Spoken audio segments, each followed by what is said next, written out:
Hey fourth graders, it's Mrs. Spears. I'm going to teach you a new strategy today. It's called the regrouping strategy with multiplication. And if you recognize that word regrouping, you should, from addition and subtraction. It'll look pretty similar to that. It's definitely got some differences because it's multiplying instead, but it will remind you of adding with regrouping and subtracting with regrouping too, which is pretty cool. This strategy is also called the traditional algorithm, which is basically just a fancy math word for this is the way people typically do it. If you were to ask your parents or grandparents how to multiply two numbers together, this is probably what they would show you how to do. Because when we were kids, this is what we learned. So I've told you guys before in class, it's pretty cool to learn math in 2020 because I've taught you different strategies so far to do it. We're going to spend several days on this strategy with different size numbers just till you get comfortable with it. Because if you come across multiplication that uses this strategy, I want you to know how it works so that you have that strategy in your pocket. Now I'm going to use estimation to help me guide me in this problem. So I'm going to round real quick just to get an estimate of what this would be like. 5 or more, add 1 more. So I'm going to add 1 more to my 3. So 9 times 36 is about 9 times 40, which equals 9 times 4 is 36 with 1 0. So my answer is going to be somewhere around 360. So that just gives us a little bit of a guide of where we're going with this. So I'm going to show you how to do it, but then I'm going to show you with base 10 blocks the why behind the strategy. So I've got 36 times 9. Remember, 36 times 9 and 9 times 36 are the same thing. We can flip-flop those around in multiplication. When you're using the regrouping strategy, you definitely want to put the smaller number on the bottom. There's ways to do it on the top, but it definitely is way more confusing. So put the bigger number on top. Even if it's in a different order up here, it still works because it's multiplication. It has that commutative property. So the first thing you're going to do is you're going to multiply your ones together. So in this case, I have a 6 in the ones place from the 36, and I have a 9 in the ones place from the 9. So I'm going to multiply those two together. 9 times 6 is 54. But just like with adding and subtracting, I can't actually put both of those numbers down underneath. I have to split them up. I'm going to put the ones number down at the bottom and the tens number regrouped to the next place value. It's going to line up with the tens place. So I'm going to move this guy over here. And this one down here. So that's the first step. And then we're going to multiply our tens place. But we don't have a tens place in this one, but that doesn't matter with multiplication. When we're multiplying the tens place, we're going to multiply the tens place by 9. Do you remember how in our other strategies we were multiplying each of the place values by the first number? This is the same thing, except for we're doing it the ones place first. So we're going to multiply the tens place by the 9 as well. So I'm going to do 9 times 3. 9 times 3 is 27. But the same thing, I can't put both of those numbers down here. So I'm going to split them up. But we are forgetting one important part of this. We already regrouped 5 from the last one, and we can't leave that out. Just like if we were adding, we can't forget to add whatever we regrouped. So we're going to add that into our number before we do anything else with it. 27 plus 5 is 32. Now I can take these and split them up. So I'm going to take the 2 and I'm going to put it down here. And I'm going to take the 3 and I'm going to regroup it all the way over here to my next place value. Even though there's nothing there for my next place value, I'm going to put it over there and it's just going to drop back down because there's nothing to add it to. So it's just going to fall down there.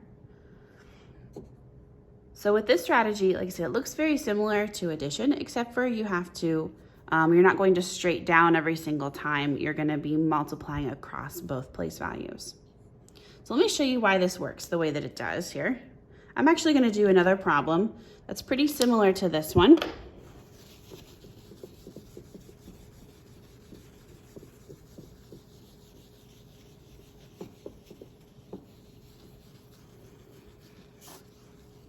All right, I'm going to do 2 times 36. So to estimate real quick, 2 times 36, you know what, I'm actually going to do a 3. I'm going to do the one that's in the book.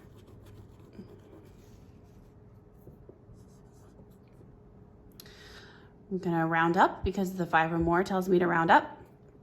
So that's going to be about 3 times 40, which is 120. So my answer is going to be somewhat close to 120. So I've got 36 times 3. I'm going to do a little baby version over here while I do it with the base 10 blocks. We're going to try it. We're going to see what works here. So I've got 3 times 36. So I'm going to make 3 groups of 36 blocks. Let's scoot it down a little bit. So there's 1, 2, 3, 30. 6. And 1, 2, 3, so that's 30 with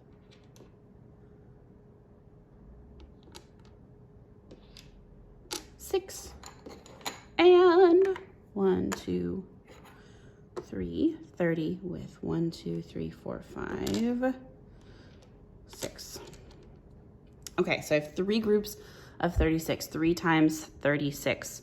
Each row is 36, so that's why I have 3 groups of them. So the first thing I'm going to do is I'm going to multiply the ones places together. So I'm going to multiply 6 times 3. 6 times 3 is 18, but I have to split that 18 up. So if I have 6 groups of 3, so I'm just looking at my ones right now because I just multiplied my ones, so I'm going to ignore the tens for now. 6 times 3 is 18, so there's 18 little cubes here. But I'm going to split up the tens place from the ones place. I'm going to regroup the tens over here. Oops, there we go. So I'm going to pull a group of 10 out and I'm going to put it over with the other tens.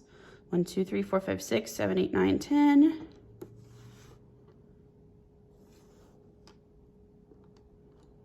Okay, and that leaves me with 1, 2, 3, 4, 5, 6, 7, 8. Oops, sorry, couldn't see that. With 8 there. So that's why the 8 gets left in the ones column. And the 10, the 1 from the tens place gets regrouped to the tens group over here. Then I'm going to multiply the tens place. So I'm going to do 3 times 3 plus 1. 3 times 3 is 9. So I had 1, 2, 3, 4, 5, 6, 7, 8, 9 already to begin with. I'm adding 1 group of 10 from my ones column. That's these little guys up here. So now I have 10 groups of 10.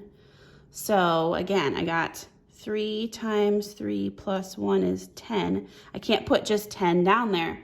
I got to split it up. So the 1 gets regrouped down here, the ones column, and then the 1 from the tens group gets regrouped up over here.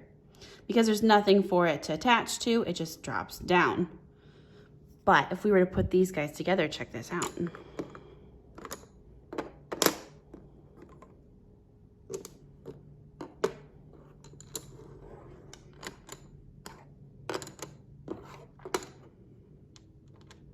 Oops, got a rogue cube there. That becomes 100. So now we have 108, and that's our answer. So that's where this strategy comes from. It's basically multiplying 1 column at a time and moving over any groups of 10 that you have to the next column, just like we do when we add and regroup at the same time. I'm gonna do one more of these with you without the blocks so that you can see it again. Like I said, we're gonna spend a lot of days on this because it's kind of a strategy you have to get used to a little bit.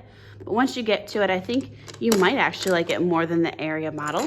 But again, I've told you, After you've gotten familiar with all the different strategies, if you want to pick one to stick with, that's your choice.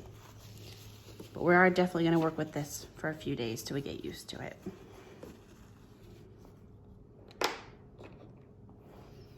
All right, I'm going to do 8 times 54. I'm going to estimate real quick just to make sure I'm on the right track. 5 or more, add 1 more, 4 or less, let it rest. So the 4 tells me to leave the 5 alone. So it becomes 8 times 50. 8 times 5 is 40 with 1 0. So my answer is going to be about 400, somewhere in there. So I've got 54 times 8. Okay, I'm going to multiply my ones and regroup anything that's bigger than 9, regrouping the tens. So I do 4 times 8. 4 times 8 is 32. Well, that's definitely bigger than 9, so we have to split that up. The ones column goes underneath the other ones because it stays in the ones place. And then the tens get regrouped to the tens column. We're not used to seeing bigger numbers than 1 up here, but with multiplication, you're definitely going to see it. Then I'm going to multiply the ones with the tens here. Multiply the tens by the 8. So now I have 8 times 5. 8 times 5 is 40. Plus what I regrouped from before, plus 3 groups of 10.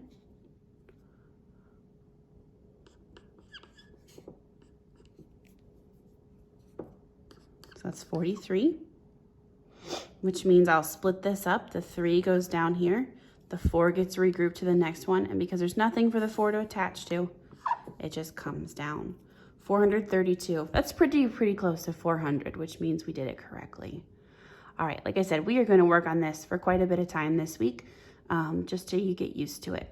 I think you'll like it more as you get more used to it, but we'll see. I'll see you in class. Bye.